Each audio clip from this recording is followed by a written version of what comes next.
ನಮಸ್ಕಾರ ಸರ್. ನನ್ನ ಹೆಸರು ಗೋಪಾಲ್ ಕೃಷ್ಣ ಅಂತೇಳಿ. ನಾವು ಇಲ್ಲೇ ಯಲಬುರ್ಗಾ ತಾಲೂಕು ಬೇವೂರಿನಿಂದ ಬಂದಿದ್ವಿ. ಮೊದಲಿಗೆ ನನಗೆ ಅವಾಗವಾಗ ಬೆನ್ನು ಕಾಣಿಸ್ತಾ ಇತ್ತು ಸರ್. ಬೆನ್ನು ಕಾಣಿಸ್ತದ್ರಿಂದ ನಾನು ಸರ್ ಭೇಟಿ ಕೊಟ್ಟೆ. ಒಬ್ಬರು ರೆಕಮೆಂಡ್ ಮಾಡಿದ್ರು ನನಗೆ, ಇಲ್ಲಿ ಮಂಜುನಾಥ್ ಸರ್ ಇದ್ದಾರೆ, ಹೋಗಿ ಭೇಟಿ ಆಗ್ರಿ ಅಂತ ಹೇಳಿದರು. ಇಲ್ಲಿ ಬಂದ ಮೇಲೆ ಸರ್ ಒಳ್ಳೆ ಸಹಕಾರ ನೀಡಿದರು. ಮೊದಲಿಗೆ ನನಗೆ ಭಾಳ ಭಯ ಇತ್ತು. ಬೆನ್ನು ಅಂದರೆ ನಮ್ಮ ಕೊಲೀಗ್ಸೇ ಒಂದಿಬ್ಬರು ಮೂವರು ಆಪ್ರೇಷನ್ ಮಾಡಿಸಿ ತೊಂದರೆಗೆ ಒಳಗಾಗಿದ್ರು. ಯಾಕಂದ್ರೆ ಸಕ್ಸಸ್ ಬಹಳ ಕಡಿಮೆ ಇತ್ತು. ಬೆನ್ನು ಒಂದ್ಗಡೆ ನಾನು ಬಹಳ ಅಂಜಿದ್ದೆ.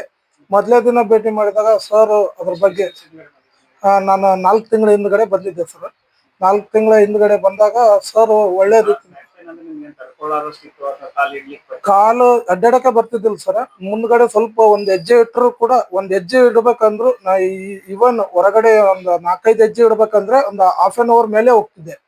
ಅಂತ ಸಿವಿಯರ್ ಆಗಿತ್ತು ಅದು. ಎಸ್ಪೆಷಲಿ ಬಲಗಾಲು ಜುಮ್ಕಿಂತಂದ್ರೆ ಒಂದು ಕಾಲ್ ಜಗ್ಗಕ್ಕೆ ಸ್ಟಾರ್ಟ್ ಆತಂದ್ರೆ ಈ ಜೀವನನೇ ಬೇಡ ಅನ್ನೋ ಲೆವೆಲಿಗೆ ಅಷ್ಟು ಸಿವಿಯರ್ ಆಗಿತ್ತು. ಆಕ್ಚುಲಿ ಸರ್ ಭೇಟಿ ನೀಡಿದಾಗ ನನ್ಗೆ ಬಹಳ ಅತ್ಯುತ್ತಮವಾಗಿ ಮಾತಾಡಿದ್ರು. ಜೊತೆಗೆ ಅವರು ಸಹಕಾರ ಚೆನ್ನಾಗಿ ಕೊಟ್ಟರು. ಮೊದಲಿಗೆ ನಾನು ಸ್ಕ್ಯಾನ್ ಮಾಡಕ್ ಹೋಗಿದ್ದೆ. ಸ್ಕ್ಯಾನ್ ಮಾಡಿಸ್ಕೊಂಡು ಬಂದ್ಮೇಲೆ ಅವತ್ತು ನೈಟು ಸರ್ ತಾವೇ ಕಾಲ್ ಮಾಡಿ ನನ್ನ ಆರೋಗ್ಯ ಸ್ಥಿತಿ ವಿಚಾರಣೆ ಮಾಡಿ, ಇಲ್ಲ ಇದು ಟ್ರೀಟ್ಮೆಂಟ್ ಸಾಧ್ಯ ಇದೆ, ಯಾವುದೇ ಆಪರೇಷನ್ ಬೇಡ. ನನಗೆ ಮೊದಲಿಗೆ ಆಪರೇಷನ್ ಅಂದ್ರೆ ಭಯ ಇತ್ತು ಸರ್. ಹಿಂಗಾಗಿ ಯಾವುದೇ ಆಪರೇಷನ್ ಇಲ್ಲಾರ್ದೆ ಇದನ್ನ ಪಂಚಕರ್ಮ ಒಂದು ಟ್ರೀಟ್ಮೆಂಟ್ಲಿಂದ ಕಡಿಮೆ ಮಾಡೋಣ ಅಂತ ಸರ್ ಭರವಸೆ ಕೊಟ್ಟರು. ನಾನು ಆ ಭರವಸೆ ಮುಖಾಂತರ ಸರ್ ಮೇಲೆ ಭರವಸೆ ಮಾಡಿ ಹಾಸ್ಪಿಟ್ಲಿಗೆ ಭೇಟಿ ನೀಡಿ ಪಂಚಕರ್ಮ ಮಾಡಿಸ್ಕೊಂಡೆ ಸರ್. ಪಂಚಕರ್ಮ ಮಾಡಿಸ್ಕೊಂಡ ಮೇಲೆ ಬಹಳ ಅನುಕೂಲ ಆಗಿದೆ ಸರ್. ಬಹಳ ಅಂದ್ರೆ ಬಹಳ. ಯಾಕಂದ್ರೆ ನಾನು ಅನ್ಕೊಂಡಿದ್ದೆ ಮೊದಲಿಗೆ ಸರ್ ಭೇಟಿ ಮಾಡೋಕ್ಕಿಂತ ಮುಂಚೆಗೆ ನನ್ನ ಜೀವನ ಮುಗೀತು, ಕಾಲು ಅಡ್ಡಾಡಕ್ಕಾಗಲ್ಲ, ನಾನು ಬೆಡ್ ಮೇಲೆ ಇರಬೇಕು ಅನ್ನೋ ಪರಿಸ್ಥಿತಿ. ಇವನು ನನ್ನ ಪರಿಸ್ಥಿತಿ ಹೆಂಗಿತ್ತಂದ್ರೆ ಸಿಂಗಲ್ ಫ್ಯಾಮಿಲಿ ನಮ್ಮದು, ನಾನೇ ದುಡಿಬೇಕು. ಹಿಂಗಾಗಿ ಭಾಳ ಇದಿತ್ತು. ಸರ್ ಬಹಳ ಧೈರ್ಯ ಕೊಟ್ಟರು ನನಗೆ. ಬಹಳ ಅಂದ್ರೆ ಬಹಳ ಧೈರ್ಯ ಕೊಟ್ಟು ನನಗೆ ಈಗ ಇವನ್ 3 ತಿಂಗಳಿಂದ 4 ತಿಂಗಳಿಂದ ಟ್ರೀಟ್ಮೆಂಟ್ ತಗೊಂಡ್ಮೇಲೆ ಈವನ್ ಎಲ್ಲ ಕಡೆ ಅಡ್ಡಾಡ್ತೀನಿ, ಎಲ್ಲ ಮಾಡ್ತೀನಿ, ಕೆಲಸ ಕೂಡ ಮಾಡ್ತೀನಿ. ಆ್ಯಕ್ಚುಲಿ ನಾನು ಬೈಕ್ ರೈಡ್ ಮಾಡೋನು. ಬೈಕ್ ಡೈಲಿ ರೂಟೀನ್ ಇರುತ್ತೆ ಬೈಕ್. ಸರ್ ಕೂಡ ಭಾಳ ಓಡಿಸ್ಬೇಡಿ, ನಿಧಾನ ಓಡಿಸ್ರಿ ಅಂದ್ರು. ಈಗ ನಿಧಾನ ಓಡಿಸ್ತಾ ನನ್ನ ಕೆಲಸ ಕೂಡ ಹೋಗ್ತಾ ಇದ್ದೀನಿ ಸರ್. ಯಾವುದೇ ತೊಂದರೆ ಇಲ್ಲ.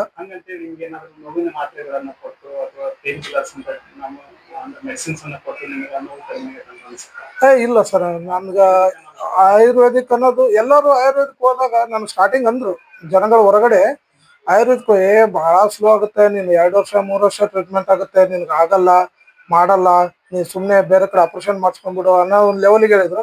ನಾನು ಮೊದಲಿಗೆ ಒಂದು ಇಂಜೆಕ್ಷನ್ ಅಂದ್ರೆ ಅಂಜಿಕೆ ಬರ್ತಿತ್ತು. ಆಪರೇಷನ್ ಹೋಲಾರ್ದೆ ನಾನು ಮಂಜುನಾಥ್ ಸರ್ ನಾನು ಈ ಇದರಲ್ಲಿ ಹೇಳ್ಬೇಕಂದ್ರೆ ದೇವರಲ್ಲಿ ನೋಡ್ತಾ ಇದ್ದೀನಿ ಅವ್ರನ್ನ. ಯಾಕಪ್ಪ ಅಂದ್ರೆ ಅವರು ಮಾತ್ರೆಗಿಂತ ಮಾತಾಡೋಂಥ ಇದರಲ್ಲಿ ಅರ್ಧ ನೋವನ್ನು ಕಳೆದ್ಬಿಟ್ರು ನಮ್ದು.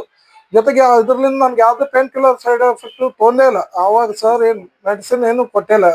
ಏನು ಇಂಗ್ಲೀಷ್ ಮೆಡಿಸಿನ್ ಅಂತ ಹೇಳ್ತೀವಿ, ಆ ಮೆಡಿಸಿನ್ ನಾನು ಏನು ತೆಗೆದುಕೊಂಡಿಲ್ಲ. ಆಯುರ್ವೇದಿಕ್ ನನಗೆ ನಂಬಿಕೆ ಇಟ್ಟು ಆಯುರ್ವೇದಿಕ್ ಬಂದೆ. ಒಂದು 8-10 ದಿನ ಪಂಚಕರ್ಮದಲ್ಲಿ ಸ್ವಲ್ಪ ತೊಂದರೆ ಇತ್ತು. ಆ ಪಂಚಕರ್ಮ ಆದ್ಮೇಲೆ ನಾನು ನಡೆಯಕ್ಕೆ ಸ್ಟಾರ್ಟ್ ಮಾಡಿದೆ. ಆ ಆಯುರ್ವೇದಿಕ್ ಟ್ಯಾಬ್ಲೆಟ್ ಕೂಡ ನನಗೆ ಯಾವುದೇ ಸೈಡ್ ಎಫೆಕ್ಟ್ ಮಾಡಿಲ್ಲ ಇಲ್ಲಿವರೆಗೂ. ಅದರಿಂದ ಭಾಳ ಆರಾಮಾಗಿದೆ, ಅನುಕೂಲ ಆಗಿದೆ.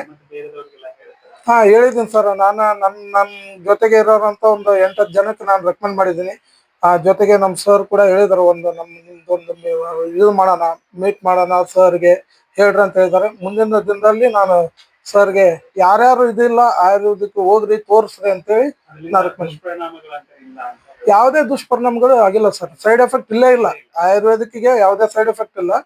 ಎಲ್ಲರೂ ತಲೆಯಲ್ಲಿ ಏನಿದೆ ಅಂದ್ರೆ ಆಯುರ್ವೇದಿಕ್ ಸ್ಲೋ ಸ್ಲೋ ಸ್ಲೋ ಅನ್ನೋದಿದೆ. ಅದು ಯಾವುದೇ ಸ್ಲೋ ಇಲ್ಲ. ನಾನು 2 ತಿಂಗಳಲ್ಲಿ ಭಾಳ 99% ಗುಣಮುಖವಾಗಿದ್ದೀನಿ. ಇಷ್ಟು ಹೇಳಕ್ಕೆ ನಾನು ಇಷ್ಟಪಡ್ತೀನಿ. ಮಂಜುನಾಥ್ ಸರ್ಗೆ ಮತ್ತು ಅಮೃತ ಹಾಸ್ಪಿಟ್ಲ್ಗೆ ತುಂಬ ಹೃದಯ ಧನ್ಯವಾದಗಳು ಸರ್.